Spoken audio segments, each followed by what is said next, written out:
En esta ocasión no vamos a empezar en sí por el Salmo 1, que sí que empezaremos la semana que viene, sino un adelanto, como una introducción sobre Jesús, que está en el Nuevo Testamento, y las referencias que hay en él en el Antiguo Testamento y en el libro de los Salmos. Y lo iremos viendo conforme vayamos estudiando los Salmos.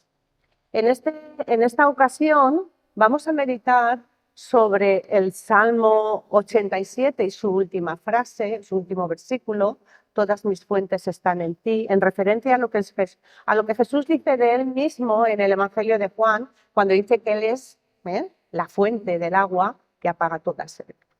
Pero voy a daros una pequeña introducción, y tengo un PowerPoint para ir apoyando un poquito lo que yo voy diciendo esta tarde, si lo podemos poner, y si no, no pasa nada. ¿Lo podemos poner? Vale, cosas del directo, no pasa nada. ¡Oh, qué bonito! ¿Es la banda? Es la banda, bonito. Estamos en primavera. Bueno, aún tengo la voz un poquillo ahí tomada, pero me escucho un poco.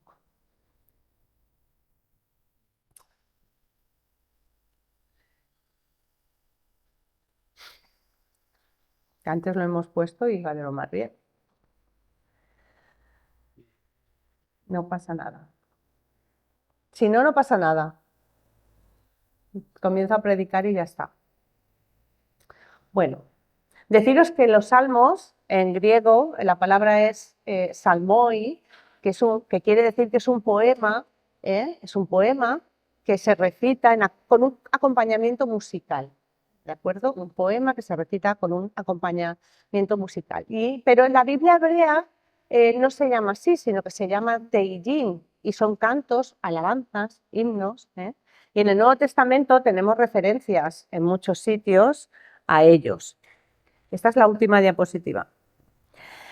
Lo tenemos en los Evangelios de Lucas, en Hechos y en muchos sitios, ¿no? Hay 150 salmos. ¿Alguno de vosotros ha leído los 150 salmos enteros? No, yo tampoco. Y su disposición en la Biblia no es la misma que en la Biblia hebrea. Nosotros tenemos la disposición de los 150 salmos de una manera estructurada, gracias, pero en la Biblia hebrea están dispuestos de otra manera. Hoy comenzamos la serie de Todas mis fuentes están en ti, se titula hoy la predicación. A menudo identificamos al escritor del libro de los Salmos como el rey David, pero hubo más escritores que escribieron los Salmos. Siguiente diapositiva. ¿Vale? Que ahí también lo podemos ver. Mirad, Asaf, los hijos de Coré, Salomón, Moisés, son algunos de los que escribieron los Salmos. Como he dicho al principio, lo solemos asociar con David y el arpa de David, que resuena en nuestros oídos cuando el rey David escribía los salmos y cantaba y tocaba el arpa a la vez, ¿no? La música que se escucha en los salmos, cuando leemos algún salmo, este que hemos leído, Jehová es mi pastor, nada me faltará, ¿verdad? Podemos escuchar al rey David tocando su arpa y recitando este poema. Por si no lo sabéis, hay una serie muy interesante, creo que en Netflix, sobre la vida del rey David, que han sacado recientemente. Y la primera temporada ya está disponible. Yo la he visto entera y está bastante bien, Los salmos son la música del corazón. ¿Alguna vez lo habéis pensado? Cuando leemos un salmo, nos podemos sentir identificados porque lo reflejan todo. Reflejan la amargura que puede estar sufriendo una persona, la bendición que también puede estar sufriendo en su vida, la reivindicación que le pide al Señor porque no se siente justo o justificado. Nos podemos sentir muy identificados en los salmos. Mirad. ¿Pasamos la siguiente diapositiva? Vale. Esta tarde nos vamos ahora a la fiesta de los tabernáculos, donde el Señor dijo lo que acabamos de leer en este momento, en Juan 7.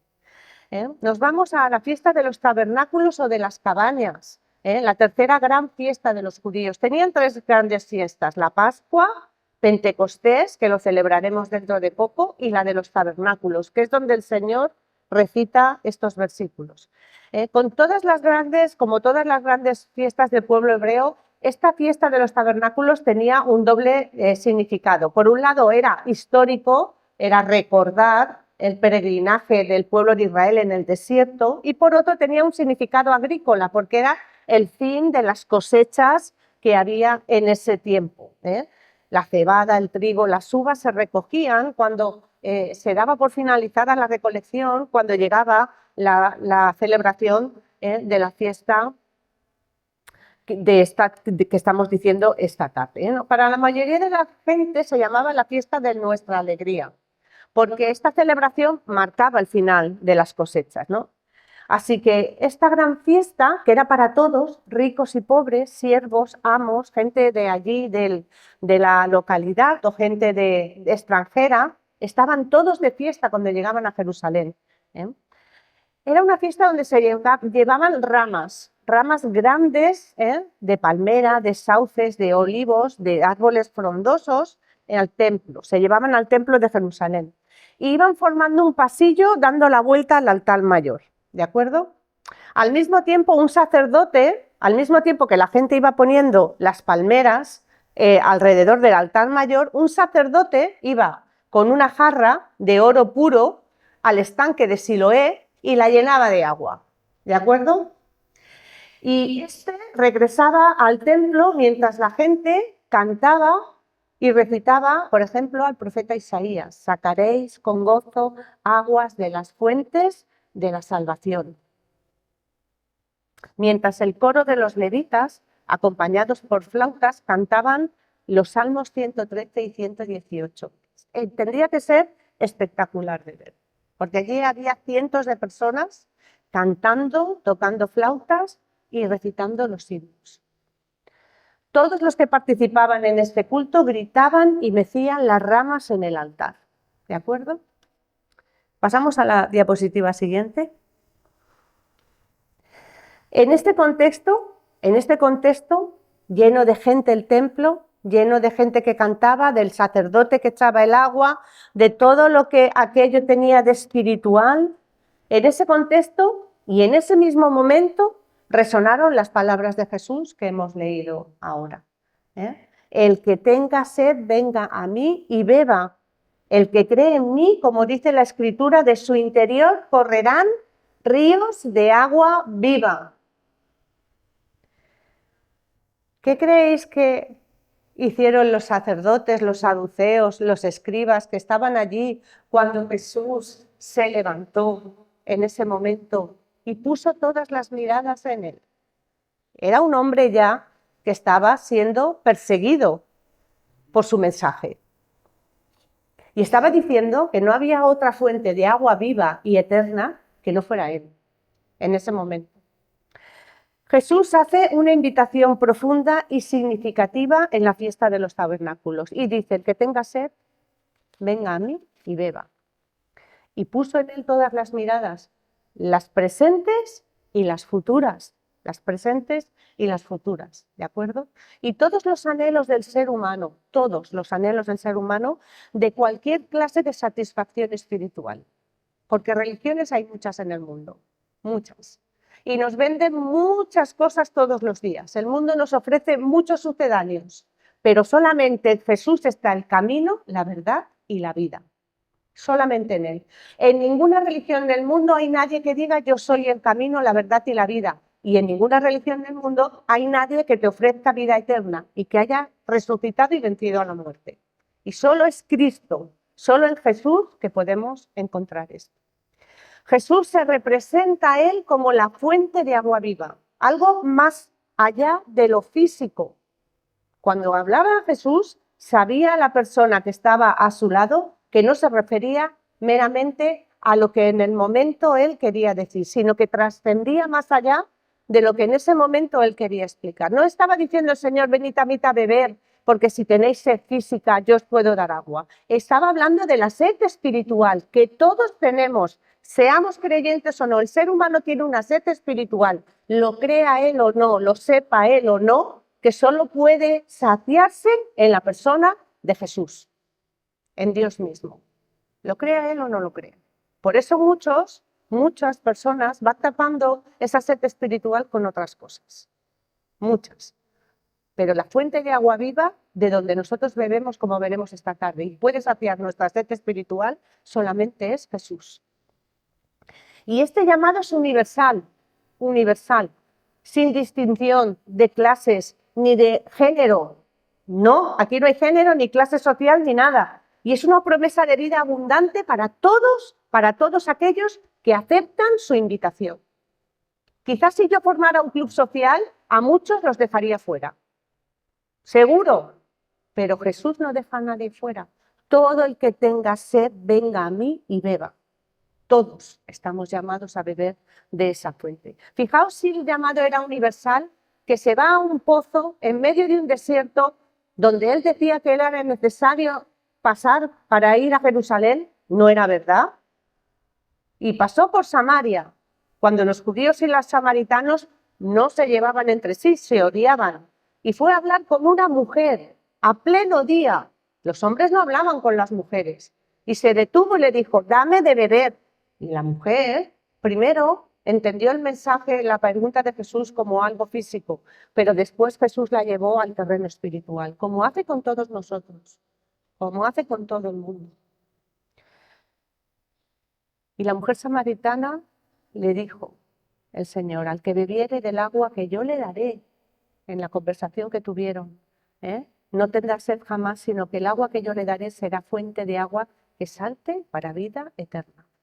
Porque la mujer le dijo, ¿cómo quieres que te... ¿Tú me pides a mí que te dé de beber siendo judío? No. Y Jesús le dijo, no es ese agua la que yo te estoy pidiendo, ni la que yo te ofrezco.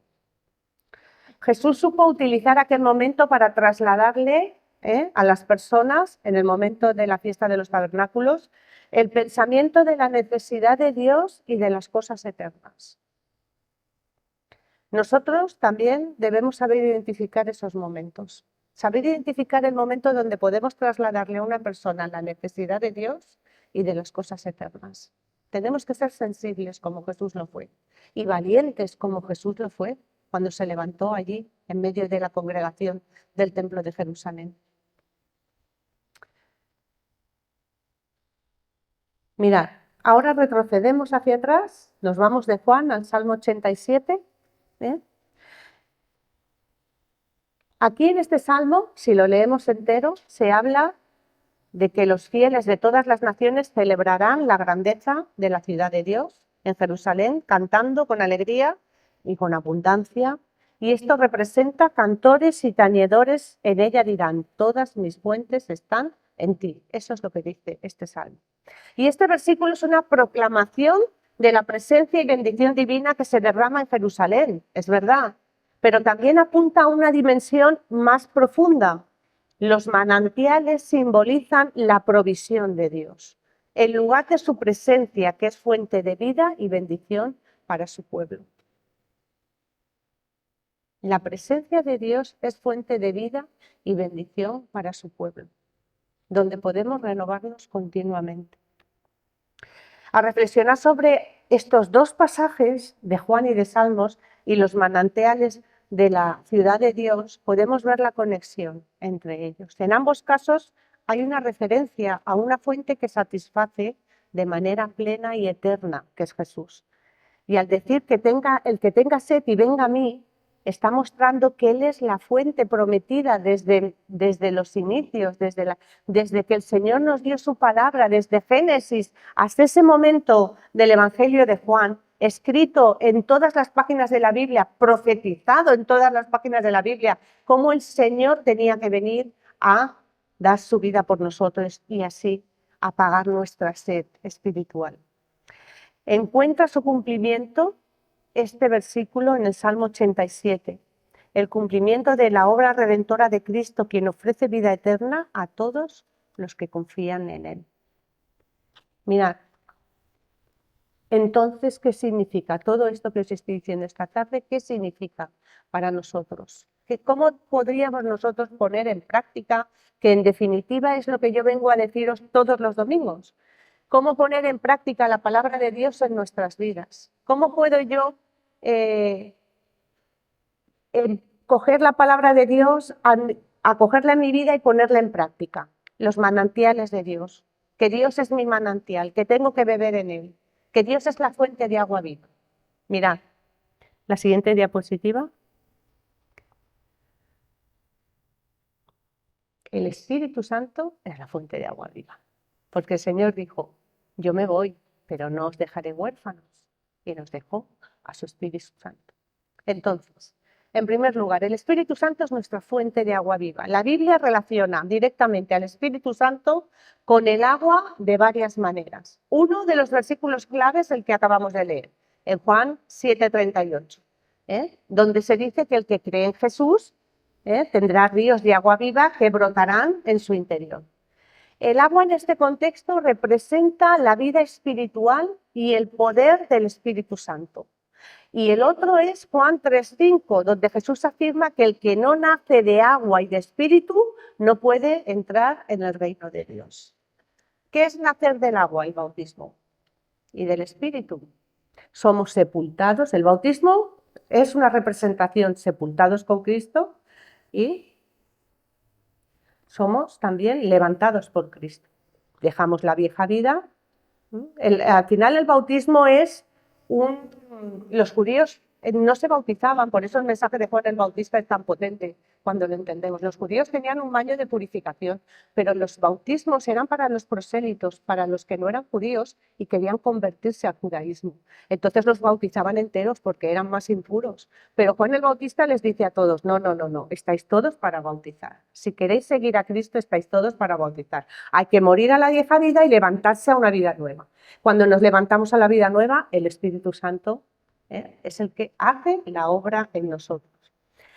Así que en el Nuevo Testamento el agua viva se asocia al Espíritu Santo que viene de Dios y puede satisfacer nuestra sed espiritual. Es nuestra fuente de vida porque Jesús, al hablar con la mujer samaritana, le ofrece agua viva que brota para vida eterna, lo que implica que es una fuente inagotable de vida. La renovación y la salvación que da el Espíritu Santo, el agua viva representa la renovación y el cambio espiritual que el Espíritu Santo produce en quienes creen en Jesús. Y la comunicación con Dios. El Espíritu Santo no solo simboliza, sino que también permite la comunicación. No solo un simbolismo, sino que permite que nos comuniquemos con el Señor. Mirad, el reconocimiento del origen de todo lo que Dios ha hecho en nuestras vidas nos lleva, el conocimiento de todo lo que Dios ha hecho en nuestras vidas nos lleva al reconocimiento de su grandeza y su poder. Cuando conocemos al Dios que adoramos, lo hemos cantado, el Dios que descendió desde su trono para llevar, lo hemos cantado esta tarde. Cuando conocemos todo eso, podemos reconocer todo lo que el Señor ha hecho, su grandeza y su poder en nuestras vidas. Y al igual que el salmista, debemos reconocer que todo lo que somos y tenemos proviene de Dios. Ya sea en momentos de alegría, en momentos de dificultad, en nuestra fe que puede fluctuar por cosas diferentes que pueden acontecer en nuestra vida. No cometamos el error, hermanos y hermanas, de cavar pozos de agua artificial, porque la Biblia nos advierte también de esto, para abastecer nuestras vidas. Mirad, hay un versículo terrible en Jeremías 2:13 que dice, porque dos males ha hecho mi pueblo, me dejaron a mí, fuente de agua viva. Les dice el Señor a su pueblo, me dejaron a mí, fuente de agua viva, y cavaron para sí cisternas rotas que no retienen el agua. Le dijo. Está hablando el profeta Jeremías, pero las palabras del Señor. Cuando esto ocurre, cuando hacemos esto, ocurren dos cosas. Primero, le damos la espalda a Dios, porque si yo me voy a cavarme una cisterna para mí, para buscar agua para mí, estoy dejando la fuente de agua viva, por lo tanto, le estoy dando la espalda a Dios. Y segundo, le sustituimos por otra cosa para satisfacer nuestra necesidad espiritual. Cosas artificiales que nos pueden llevar a llenarnos momentáneamente, pero no permanentemente, pero no permanentemente. El agua viva del Espíritu Santo debe fluir en nuestras vidas para ser renovados constantemente, ¿eh? Toda la invitación en el Nuevo Testamento, cuando ya aparece de lleno la persona del Espíritu Santo a nuestras vidas, es un llamado a renovarnos diariamente por medio de la obra del Espíritu Santo, que nos lleva al convencimiento de pecado, de justicia y de juicio. Y a partir de ahí, cuando somos conscientes de esto y nos entregamos al Señor, somos transformados y renovados diariamente. Y estamos llamados a vivir una vida así. Un agua que no se mueve, cuando cavamos cisternas y las llenamos de agua para nosotros, un agua que no se mueve es un agua que se estanca. ¿Y qué pasa con el agua estancada? Se corrompe, se corrompe. No hace falta que le eches nada, se corrompe. ¿Por qué? Porque no tiene flujo de entrada y salida y se renueva. Y esto pasa con las personas también, nos pasa a nosotros. Si no acudimos a la fuente de agua viva todos los días a renovarnos, es imposible. Vamos a ser los mismos hoy que ayer, los mismos. Arrastraremos las mismas cosas, los mismos pensamientos, las mismas emociones, los mismos sentimientos. Los verdaderos hechos prodigiosos de ser renovado por el Espíritu Santo, hermanos, no son grandes milagros, ni hablar muchos idiomas, ni hacer milagros de sanidades. Yo no voy por ese camino. El verdadero hecho prodigioso de la obra del Espíritu Santo renovando a una persona en su vida es que el testimonio de una vida cambiada, de una vida. Pablo dirá, el que robe no robe más, el que mentía no mienta más. Una vida transformada por el poder del Espíritu Santo. El verdadero fluir del Espíritu Santo en un hijo de Dios es un cambio que le dejas hacer tú al Espíritu Santo en ti. No es tanto lo que tú obtienes del Espíritu Santo, sino cuánto le estás dando tú al Espíritu Santo de tu vida para que te cambie. ¿Qué le estás dando? ¿Qué le estás poniendo cuando cantamos, Señor, quiero ser una ofrenda agradable a ti? ¿Qué estamos poniendo en el altar del sacrificio? ¿Qué clase de ofrenda estamos siendo? Examinémonos a nosotros mismos y veamos qué estamos ofreciéndole al Señor, aquello que más nos gusta de nosotros, que sabemos que no le gusta a Dios y que tiene que cambiar. Todo esto, ¿sabéis a lo que nos lleva? No a juicio, que el Señor no vino a condenarnos, vino a salvarnos, nos lleva a adoración, nos lleva a adoración.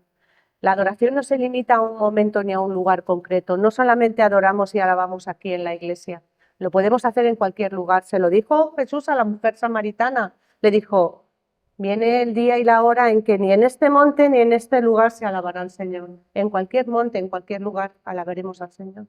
Y esa es la grandeza de lo que hizo Cristo, fue ese puente que nos reconcilió con Dios y podemos en cualquier lugar acercarnos al trono de la gracia. Ya sea cantando en la ducha, mientras paso la fregona, mientras estoy poniendo un fusible, mientras lo que sea, si no tenemos ya barreras para acercarnos al Señor, no hay barreras que impidan eso. Y luego tenemos una comunidad que también lo podemos hacer juntos. No estamos solos en nuestra adoración. Hay otros que cantan, ¿verdad?, con nosotros y alaban y adoran. Hoy estamos todos aquí reunidos. El día 1 de mayo lo estuvimos, pudimos ver cuánto pueblo tiene el Señor para alabar y adorar y bendecir su nombre. Y lo dije el jueves, como dice el Salmo 133, la iglesia es necesaria, tanto para nuestro crecimiento interior y nuestra comunión fraterna, como para que el mundo vea y el Evangelio sea llevado al mundo. La iglesia es necesaria, no podemos vivir solos. Nuestra sed no solo es física, hermanos y hermanas, sino profundamente espiritual. Y solo en el Señor Jesús que podemos encontrar la verdadera satisfacción y abundante vida que Él nos ha prometido.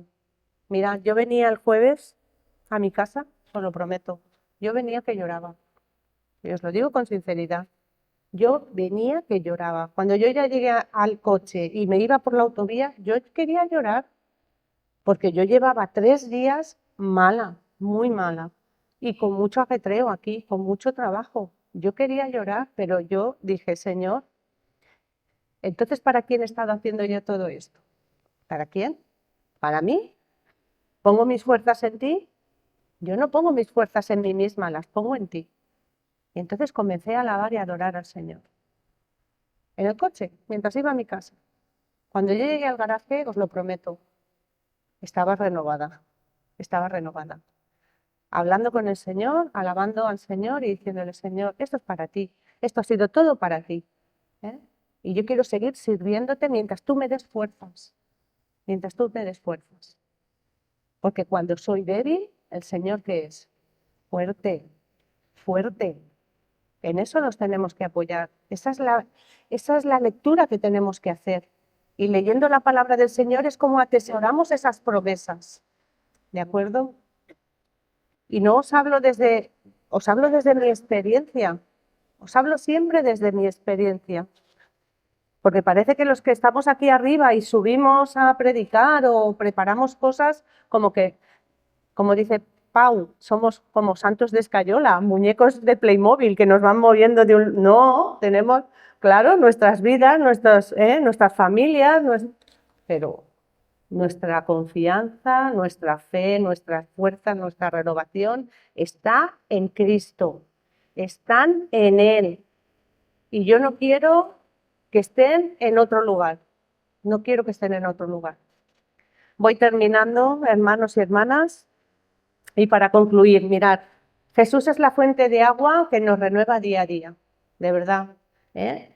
Nos renueva día a día la alegría y la gratitud que le debemos a Dios, al Dios que nos ha salvado, al Dios que nos provee, al Dios que nos fortalece, al Dios que nos consuela y el que hace posible que puedan brotar ríos de agua viva cuando estás exhausto, cansado, no tienes fuerzas para nada. Él es el que hace brotar en ti ríos de agua viva.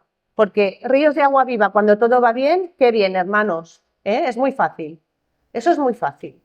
Ríos de agua viva, cuando todo te va, no voy a terminar la frase, ¿vale?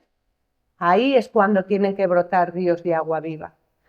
En un mundo donde a menudo buscamos satisfacción en cosas temporales que vienen y van, la palabra de Dios en Juan 7:37, lo hemos visto esta tarde, y en el Salmo 87:7 nos invitan a volver nuestra mirada y nuestro corazón a lo eterno. A lo eterno. Los que cantan y los que danzan, por dentro y por fuera, son aquellos que expresan alegría y agradecimiento. Y una vida transformada para la gloria de Dios son el testimonio y la prueba de dónde estamos yendo a beber y a saciar nuestra sed. La gente lo ve. Quizás seamos la única Biblia que mucha gente va a leer en su vida. ¿Os lo habéis pensado alguna vez? Si decimos creer en Jesús, que bebemos en su fuente, que queremos ser transformados, que el Espíritu Santo vive en nosotros, ¿qué es lo que se nota de eso en nuestras vidas? ¿Qué es lo que está viendo la gente realmente? Porque os aseguro que nos examinan cuando decimos que somos cristianos, ¿eh? Si dices que eres fallero, no, pero como digas que eres cristiano, te examinan.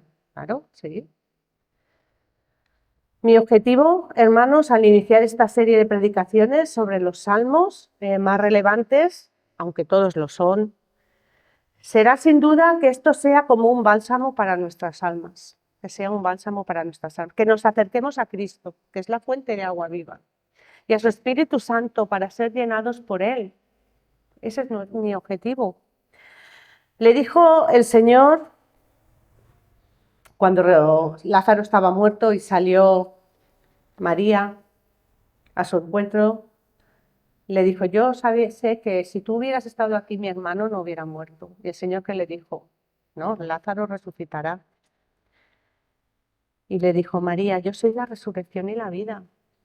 El que cree en mí, aunque muera, y todo el que vive y cree en mí, no morirá jamás. ¿Crees esto?, le dijo.